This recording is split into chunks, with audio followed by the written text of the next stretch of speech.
what's important for all of us in our industry, I think, especially now and going forward, is the educational aspect of home ownership.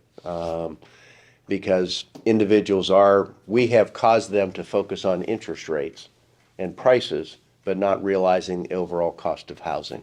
BusinessJournalDaily.com 3 Minutes With is brought to you by Farmers National Bank. Save, borrow, and invest with Farmers. Take heart knowing you're helping create a strong community. Mind your money at Farmers. Talk directly to local decision makers about your loans, investments, and insurance.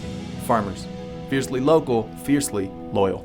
Good morning, and thank all of you for participating in the Business Journal's Housing and Mortgage Roundtable, our third and final roundtable for 2025. Well, let's start where I do think that we now do have ample inventory. And statistically, even nationally, we do have, the homes are staying on the market longer, which is now increasing inventory. I'd like to see more properties on the market. I think that there is a little bit of a lag, only because of interest rates and pricing right now. But there are certain brackets that I do think we could see more inventory in, and that would be in that first-time home buyer range kind of housing for those that are wanting to buy that American dream. And that's something that I think we need to be looking at, is affordable housing. So in that probably starter range, I'd like to see a little bit more of those homes coming on the market or being constructed. It's interesting, those entry-level homes that are under $200,000 in our market, that's the majority of homes that are on the market right now, but the issue with them is that they are built in the 60s, so they need all those major things done. They need the furnace, the roof, the condition that they're in. So these first-time home buyers might not have the funds to be able to do that. Yes, the price point might be affordable, but the improvements might not be. So that's where the challenge is there. That's where, people who are flipping homes and rehabbing them still need to get them at a reasonable price so that they can present a good quality home. It's still an affordable price for the entry-level buyers. One of the things too that I study is, as far as stats go in our area, and this is all tri-county area, is what's called absorption rate, and that is the months of inventory that we have on hand. So in a balanced market, we want 6 months of inventory. We haven't had that in years. Right now, we're right around 3.6 months of inventory in the tri-county area. And with searches too, I think the public, we're transitioning. They're going to be relying on real estate professionals more than ever before, especially with the new agency laws. You can't go look at a house right now without entering into an agency agreement, whether it's permanent agreement or exclusive agreement. So people in the public are going to find out real quick that once they're entering into a buyer's agreement with an agent, they're going to rely on them, and they're going to have to offer more services than ever before. So those laws were just implemented last year. So we're seeing that transition now, and I think that's going to only go in that direction, requiring the real estate agent more than ever before. So much attention is always drawn to the interest rate and how that's going to affect buyers, but rising costs of insurances are rising at a very rapid pace compared to what they have done historically.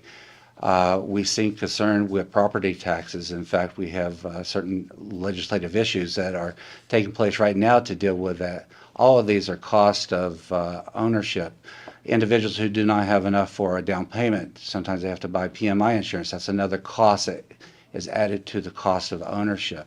If you buy a lower our older home, a lot of times that has to be updated. Those are additional costs. So there's a lot of costs that are associated other than just the interest rate that a consumer needs to consider, including the tax and the insurance.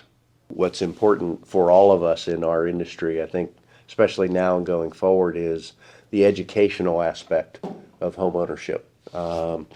Because we have caused them to focus on interest rates and prices, but not realizing the overall cost of housing.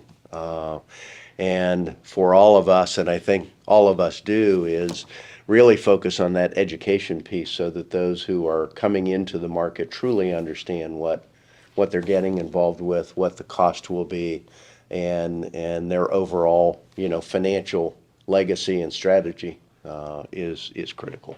We have builders and developers that want to be able to provide new housing.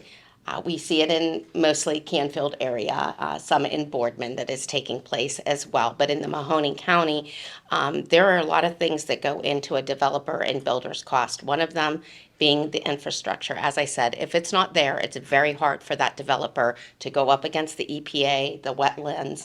There are just so many regulations that we work on a regular basis down in Columbus to try to get deregulated for these developers and builders, so that they can go on moving forward to build affordable housing. And to them, affordable housing is anywhere $350,000 and up in their minds for new construction, because just despite the lumber cost, the material cost, the labor and finding labor is also a huge problem. So we are up against, our builders and developers are up against a lot of challenges each day. You could have somebody that is working for you one day and then taken by another company to provide for them. We talk about a high rate of 6%. 6% is not a high interest rate. We were That entire generation thinking money was free. Remember the late 80s, yeah. we're a little spoiled. Yeah. But it does affect. I just threw some numbers together. For example, a $200,000 mortgage at 3%, which we'll probably never see again. Payment's $841 a month. At 6%, that same payment's almost $1,200 a month. So it does affect affordability, but I think we got to get away from saying that the high rate of 6%. I mean, 6 is still a very good interest rate. It really is. I think lower interest rates would help from an inventory standpoint, because I think you have a lot of those people in the threes or below, that if the rate does dip below 6%, that becomes a little bit more palatable for a change. And I think if inventory opens up, then obviously there's more opportunity for the buyers that we have. I also think there's a little bit of buyer fatigue. I think post-pandemic, you could find 50 houses that you want and never be able to see them because somebody bought them before you could even get an appointment. And I think a lot of buyers were fatigued as a result of that. So I think everybody's kind of pressed pause for a little bit. The fact that mortgage rates have stayed flat is a good thing rather than bouncing around, because I think the longer it stays flat or starts to decline, the more the activity will pick up, the more people will be accustomed to the new normal, and we'll see a little bit more activity.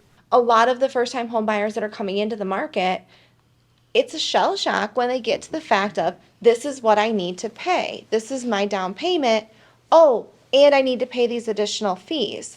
So by doing that with our workplace partners, we're able to alleviate some of that burden. And then we've also got, with our first-time buyers, different credits that they can qualify for. Some with the municipalities, they have programs that are sitting out there. Welcome home, everyone. I know you guys all get excited for it too, the same as we do. Come the spring when those funds open up, we have a built-up thing that our homeowners are there to take care of that, so that they can use some of that to help with their down payment as well. I think buyers also just need to have a little bit more of a long-term perspective on things and more of an open mind. Like, if you could find a home that needs some updating but is clean and has really solid bones, you're probably buying it on the lower end of the price point that you could get it for. So if you live in it over time, update it over time, real estate always naturally appreciates over time, and then all the updates you did to it as well, you're going to probably have a pretty solid home in the long run. BusinessJournalDaily.com 3 Minutes With is brought to you by Farmers National Bank. Save, borrow, and invest with Farmers. Take heart knowing you're helping create a strong community. Mind your money at Farmers.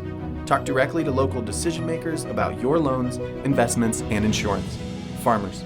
Fiercely local, fiercely loyal.